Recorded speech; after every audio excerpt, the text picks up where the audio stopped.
കുളി നിർബന്ധമാകുന്ന അവസ്ഥകൾ. അപ്പോൾ നമ്മൾ ചെറിയ അശുദ്ധിയുമായി ബന്ധപ്പെട്ട കാര്യങ്ങൾ പറഞ്ഞു, അതിന് ബദലായിട്ടുള്ള തയമ്മുമിനെ കുറിച്ച് പറഞ്ഞു, മസ്ഹുൽ ഖുഫൈനൊക്കെ നമ്മൾ പറഞ്ഞു, നജസുകൾ കഴിഞ്ഞു. ഇനി വലിയ അശുദ്ധിയിലേക്ക് കടക്കുകയാണ്. അപ്പോൾ കുളി നിർബന്ധമാകുന്ന അവസ്ഥയാണ് വലിയ അശുദ്ധി. വലിയ അശുദ്ധി ശുദ്ധിയാകണമെങ്കിൽ കുളി നിർബന്ധമാണ്. ഏതൊക്കെയാണ് ആ അവസ്ഥകൾ? വലിയ അശുദ്ധി ഉണ്ടാകുന്ന അവസ്ഥകൾ ഏതൊക്കെയാണ്? അതിലൊന്നാമത്തത് ഖുറൂജുൽ മനീയി മിൻ മഖ്റജിഹി മിൻ അദ്ദക്കരി അവൽ ഉൻസ. ആണാകട്ടെ പെണ്ണാകട്ടെ മനീയ് പുറപ്പെടുന്ന ഭാഗത്ത് നിന്ന് മനീയ് പുറപ്പെടുക. അപ്പോൾ ഗുഹ്യാവ്യത്തിൽ എന്ത് ചെയ്യുക? മനീയ് ആയിക്കോട്ടെ ഇന്ദ്രിയത്തുള്ളി പുറത്തേക്ക് വരും, ശുക്ലം പുറത്തേക്ക് തെറിക്കുക. അങ്ങനെ വന്നു കഴിഞ്ഞാൽ അവൻ്റെ ഉളു, അവൻ്റെ പിന്നെ വലിയ അശുദ്ധിക്കാരനായി അവൻ എന്ത് ചെയ്യണം? കുളി നിർബന്ധമാണ്. ഇവിടെ ശ്രദ്ധിക്കേണ്ട ഒരു പ്രധാനപ്പെട്ട കാര്യം, 2 രൂപത്തിൽ ഇന്ദ്രിയം പുറത്തേക്ക് വരും. ഇത് ഒരുപാട് ആൾക്കാർക്ക് അറിയാത്തൊരു മസല, നമ്മൾ ശ്രദ്ധിക്കണം. 2 രൂപത്തിൽ എന്ത് ചെയ്യും? ഇന്ദ്രിയം പുറത്തേക്ക് വരും. ഒന്നാമത്തത് തെറിച്ചു വീഴുക. സാധാരണ അങ്ങനെ ഉണ്ടാവുക. എന്ത് ചെയ്യും? തെറിച്ചു വീഴുക. മദീ വരുന്ന പോലെ അല്ല വരിക. മനീയ് തെറിച്ചു വീഴും. അല്ലാഹു സുബ്ഹാനഹു വ തആല പറഞ്ഞ ഖുലിഖ മിൻ മാഇൻ ദാഫിഖിൻ, തെറിച്ചു വീഴുന്ന ഇന്ദ്രിയത്തുള്ളിയിൽ നിന്ന് സൃഷ്ടിച്ചു എന്നുള്ളതാണ്. അപ്പോൾ തെറിച്ചു വീഴുന്ന ഇന്ദ്രിയത്തുള്ളി അതെങ്ങനെ?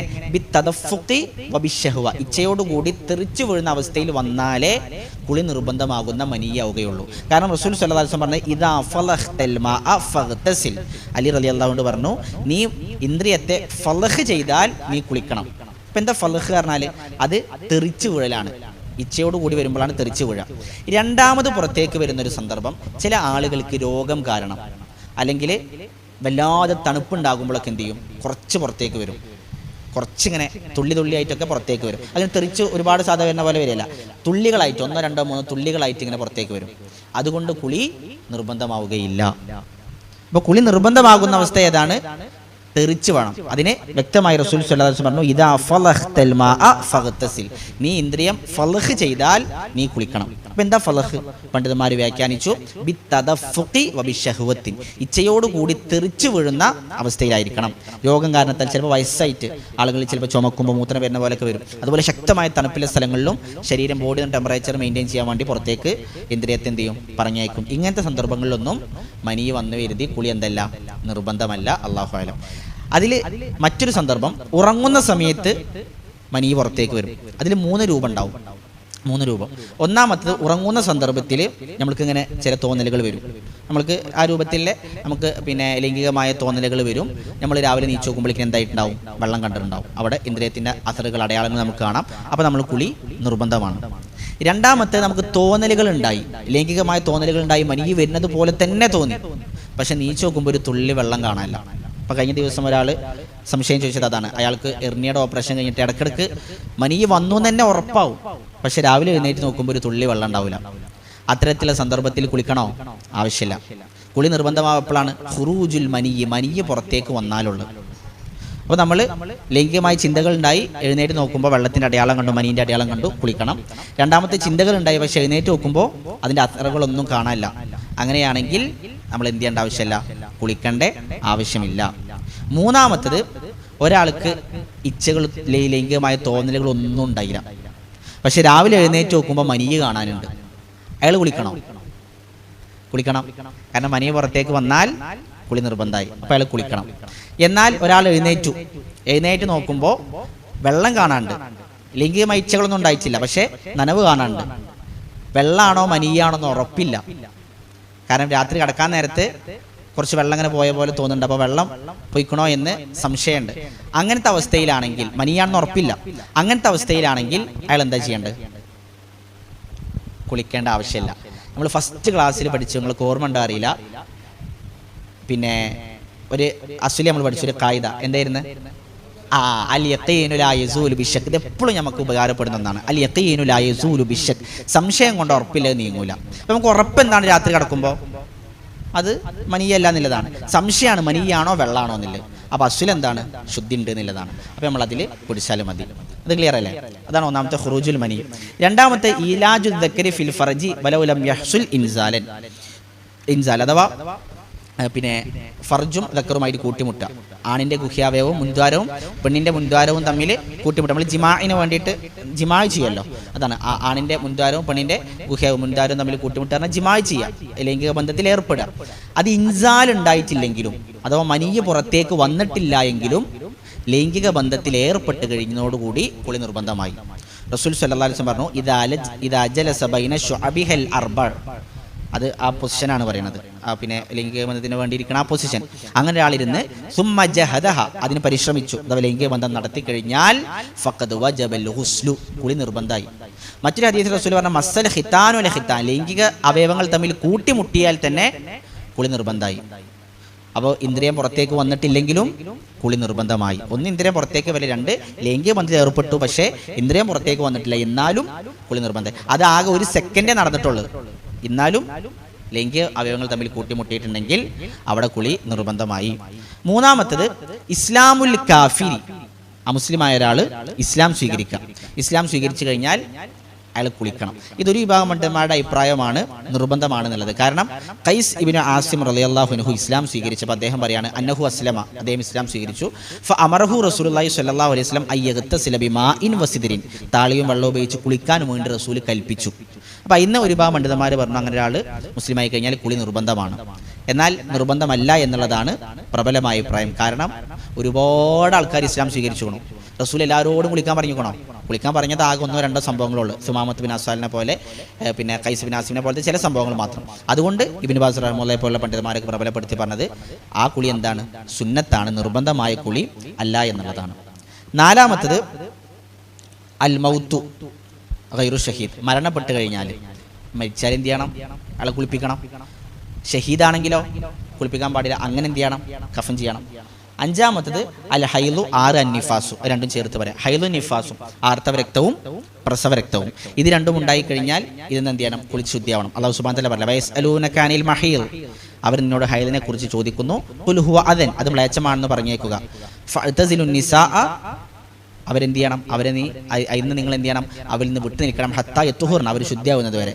ഫഇദാ തത്വഹർന, അവർ ശുദ്ധി വരുത്തിയാൽ, ആ ശുദ്ധി വരുത്തൽ എങ്ങനെ? കുളിച്ചു കണ്ട് അവരെ ശുദ്ധി വരുത്തിയാൽ നിങ്ങൾക്ക് എന്ത് ചെയ്യാം? അള്ളാഹു സുബ്ഹാനഹു വ തആല കൽപ്പിച്ചതുപോലെ അവരിലേക്ക് നിങ്ങൾക്ക് പ്രവേശിക്കാമെന്ന് പറഞ്ഞു. അതുപോലെ റസൂൽ സ്വല്ലല്ലാഹു അലൈഹി വസല്ലം ഹദീസിലും പറഞ്ഞു ഇദാ അഖ്ബലത്തിൽ ഹൈലത്തു, ഹൈൽ വന്നു കഴിഞ്ഞാൽ ഫദഇയ സ്വലാത്ത്, നമസ്കാരം ഉപേക്ഷിക്കുക. വ ഇദാ അദ്ബറത്തിൽ ഹൈലത്തു, ഹൈൽ പോയി കഴിഞ്ഞാൽ ഫഗ്തസിലി, നീ കുളിക്കണം. ഫസ്വല്ലി, നമസ്കരിക്കണം. അപ്പോൾ ഹൈൽ നിഫാസൊക്കെ ഉണ്ടായി കഴിഞ്ഞാൽ അതിന് ശുദ്ധിയാവുമ്പോൾ കുളി നിർബന്ധമാണ്. അപ്പോൾ നമ്മളിപ്പോൾ എത്ര കാര്യങ്ങൾ പറഞ്ഞു കുളി നിർബന്ധമാകുന്നത്? ഒന്ന്, മനീയ് ഇച്ഛയോടുകൂടി തെറിച്ചു വന്ന രൂപത്തിൽ പുറത്തേക്ക് വരിക. രണ്ടാമത്തത് ഏതാ പറഞ്ഞ്? ഗുഹ്യാവയവങ്ങൾ തമ്മിൽ കൂട്ടിമുട്ടുക. മൂന്നാമത്തത് ഒരാൾ ഇസ്ലാം സ്വീകരിക്കുക പക്ഷേ സുന്നത്താണെന്ന് പറഞ്ഞു. നാലാമത്തത് മരണപ്പെട്ട് കഴിഞ്ഞാൽ മയ്യത്തിനെ കുളിപ്പിക്കൽ. അഞ്ചാമത്തെ ഹൈല്. ആറാമത്തത് നിഫാസ്. ഇതാണ് കുളി നിർബന്ധമാകുന്ന അവസ്ഥകൾ. ഇതിൽ ഒരു മസ്അല, ഒരാൾ ജിമാ ചെയ്തു, ഇന്ദ്രിയം പുറത്തേക്ക് വന്നു, അയാൾ പോയിട്ട് കുളിച്ച് അയാൾ ശുദ്ധിയായി. അങ്ങനെ അയാൾ ഒരു 2-3 അല്ലെങ്കിൽ 5 മിനിറ്റ് കഴിഞ്ഞപ്പോഴേക്കിന് അയാൾ അടുത്ത ഇന്ദ്രിയവും പുറത്തേക്ക് വന്നു, കുറച്ച് തുള്ളികൾ ഇങ്ങനെ പുറത്തേക്ക് വന്നു. അപ്പം അയാൾ കുളിക്കണോ? അയാൾ കുളിക്കേണ്ട ആവശ്യമില്ല. കാരണം ഈ ഇന്ദ്രിയം പുറത്തേക്ക് വന്നത് എന്തുകൊണ്ടാണ്? ആദ്യം ചെയ്ത ജിമാ കൊണ്ടാണ്. അതിനു വേണ്ടി അയാൾ കുളിച്ച് കഴിഞ്ഞിട്ടുണ്ട്. പിന്നെയും അതേ അവസ്ഥ വന്നു കഴിഞ്ഞാൽ പിന്നെയും അതിനു വേണ്ടി കുളിക്കേണ്ട ആവശ്യമില്ല. അതാണ് അതിൽ നമ്മൾ മനസ്സിലാക്കേണ്ട ഒരു മസാല. മനസ്സിലാവുണ്ടല്ലോ അല്ലേ പറയുന്നത്? ശരി. അടുത്ത സിഫത്തുൽ ഗുസ്ലി, ജനാബത്ത് കുളിയുടെ രൂപം എങ്ങനെയാണ്? കുളി എന്ന് പറഞ്ഞാൽ ജനാബത്ത് കുളിയാണ് അസ്വൽ. അതിൻ്റെ രൂപം എങ്ങനെയാണ്? 2 രൂപങ്ങളുണ്ട്. ഒന്ന് പൂർണ്ണമായ രൂപം, 2 അനുവദനീയമായ രൂപം. പൂർണ്ണമായ രൂപത്തിലാണ് നമ്മൾ പരമാവധി കുളിക്കാൻ വേണ്ടി ശ്രമിക്കേണ്ടത്. കാരണം അതാണ് സുന്നത്തിനോട് യോജിച്ച് നിൽക്കുന്നത്. അതെങ്ങനെയാണ്?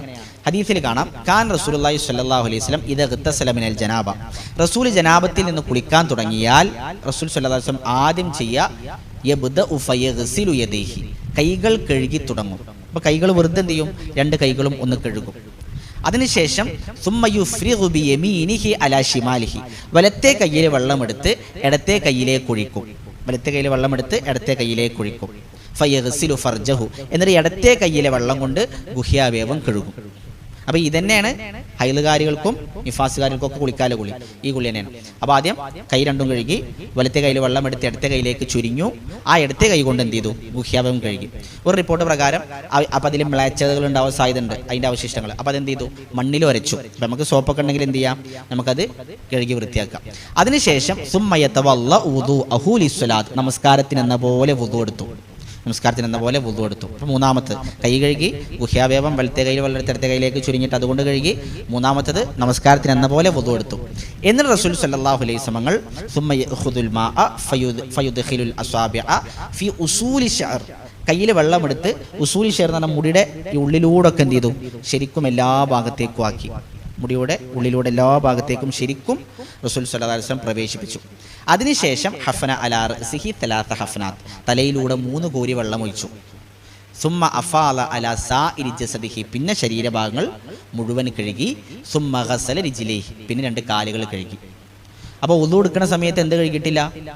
കാല് കഴുകിയിട്ടില്ല. അതെപ്പോഴേക്കാണ് കഴുകിയത്? അവസാനത്തേക്കാണ്. അപ്പോൾ ഒന്നുകിൽ നമ്മൾക്ക് അങ്ങനെ ചെയ്യാം, അല്ലെങ്കിൽ വുളു എടുക്കുമ്പോൾ തന്നെ കഴുകാം. അപ്പോൾ പണ്ഡിതന്മാർ പറഞ്ഞാൽ നമ്മൾ ചിലപ്പോൾ പണ്ടത്തെ കാലത്തൊക്കെ മണ്ണല്ലേ, അപ്പോൾ മണ്ണാകുമ്പോൾ നമ്മൾ കുളിക്കുന്ന ഭാഗത്ത് എന്ത് ചെയ്യും, അതിങ്ങനെ അവിടെ ആ അവശിഷ്ടങ്ങൾ ബാക്കി ഉണ്ടാവും. വെള്ളം എന്നത്തെ പോലെ ഇങ്ങനെ ഒഴുകി പോകാനുള്ള സിങ്കുകളൊന്നും ഉണ്ടാവില്ല. അപ്പോൾ അതുകൊണ്ട് റസൂൽ സ്വല്ലല്ലാഹു അലൈഹി വസല്ലം നിന്ന ഭാഗത്ത് നിന്ന് മാറി നിന്നിട്ട് കാല് കഴുകുമായിരുന്നു. ഇപ്പം നമുക്ക് ടൈൽസും ഒഴുകി പോകാനുള്ള സാമഗ്രികളൊക്കെ ഉള്ളതുകൊണ്ട് നമുക്ക് എന്ത് ചെയ്യേണ്ട ആവശ്യമില്ല, അങ്ങനെ നമുക്ക് ചെയ്യേണ്ട ആവശ്യമില്ല. നമ്മൾക്ക് ഒന്നെങ്കിൽ ആ ലാസ്റ്റിക്ക് വെക്കാം, അല്ലെങ്കിൽ ആ സമയത്ത് തന്നെ കഴുകാം. അപ്പോൾ നമ്മളിപ്പോൾ എങ്ങനെയാണ് പറഞ്ഞത്, ആദ്യം നമ്മൾ കൈകൾ കഴുകി, പിന്നെ വലത്തെ കയ്യിൽ വെള്ളമെടുത്ത് ഇടത്തെ കയ്യിലേക്ക് ഒഴിച്ചു, ഇടത്തെ കൈ കൊണ്ട് ഗുഹ്യാവയവം കഴുകി, പിന്നെ അതൊന്ന് തുടച്ച് കളഞ്ഞു. നമസ്കാരത്തിന് എന്ന പോലെ വുളു എടുത്തു. പിന്നെ കയ്യിൽ വെള്ളമെടുത്ത് മുടിയുടെ പേരിലൂടെ ഒക്കെ എല്ലായിടത്തും കൂടെ ശരിക്കുമാക്കി 3 തവണ വെള്ളം തലയിലൂടെ കോരി ഒഴിച്ചു. ശരീരം മുഴുവൻ കഴുകി. അവസാനം കാലുകൾ ആദ്യം കഴുകിയിട്ടില്ലെങ്കിൽ അവസാനം കാലുകൾ കഴുകുക. ഇതാണ് ജനാബത്തിൻ്റെ അല്ലെങ്കിൽ ഹൈലിൻ്റെ നിഫാസിൻ്റെ ഒക്കെ പൂർണ്ണമായ കുളി. ഇനി രണ്ടാമത്തൊരു കുളി ഷർത്തുകൾ മാത്രം പാലിച്ചുകൊണ്ടാണ് കുളിക്കുക. 2 ഷർത്തുകളാണ് കുളിക്കുള്ളത്. ഒന്ന് നിയ്യത്ത്, 2 ശരീരം മുഴുവൻ വെള്ളത്തുക. പക്ഷെ ശ്രദ്ധിക്കേണ്ട കാര്യം, ശരീരത്തിൻ്റെ ആന്തരാവയവങ്ങളിലേക്കും വെള്ളത്തണം. അപ്പോൾ മൂക്കിലേക്കും വായിലേക്കും ചെവിയിലേക്കും വെള്ളത്തണം. അപ്പോൾ ഷവറിൻ്റെ വീട്ടിൽ നിന്ന് കണ്ട് ചെവി കൊണ്ട് കഴുകി വായിൽ വെള്ളം കൊപ്പിച്ച് മൂക്കിൽ വെള്ളം കയറ്റി ചീറ്റിയാൽ അതോടുകൂടി എന്താവും, അവൻ്റെ കുളി ശരിയാകുന്നതാണ്. അങ്ങനെ 2 രൂപത്തിൽ കുളിയുണ്ട്. അല്ലാഹു അക്ബർ. ഇനി അതിലൊരു മസലയാണ്, സ്ത്രീകൾക്ക് മുടി കെട്ടിവെച്ച് കുളിക്കാമോ? അപ്പോൾ ഈ കുളി കുളിക്കുമ്പോൾ ചില നല്ല മുടിയിലെ സ്ത്രീകൾ ചിലപ്പോൾ എന്ത് ചെയ്യും, അവർ മുടി കെട്ടിവെച്ചിട്ടുണ്ടാവും. അത് അഴിച്ചിടണോ? അതല്ല, മുടി കെട്ടിവെച്ചിട്ട് തന്നെ കുളിക്കാൻ പറ്റുമോ? റസൂൽ സല്ലല്ലാഹു അലൈഹി വസല്ലം ഉമ്മു സലമ റളിയല്ലാഹു അൻഹ ഈ മസല ചോദിച്ചപ്പോൾ റസൂൽ പറഞ്ഞില്ല, മുടി എന്ത് ചെയ്യേണ്ട ആവശ്യമില്ല, അഴിക്കേണ്ട ആവശ്യമില്ല. ഇന്നമാ യക്ഫീകി അലാ റഅസികി അൻ തഹത്തി അലാ റഅസികി 3 ഹതയാത്ത്, 3 കോരി വെള്ളം തലയിലൂടെ ഒഴിച്ചാലും മതി.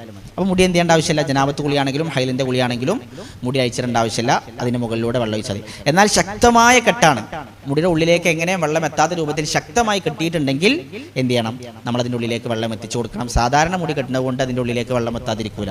അപ്പോൾ അതുകൊണ്ട് നമ്മളത് അഴിച്ചിടേണ്ട ആവശ്യമില്ല. അല്ലാഹു അക്ബർ. ചെറിയ അശുദ്ധിയിൽ നിന്ന് കൂടി ശുദ്ധിയാകാം.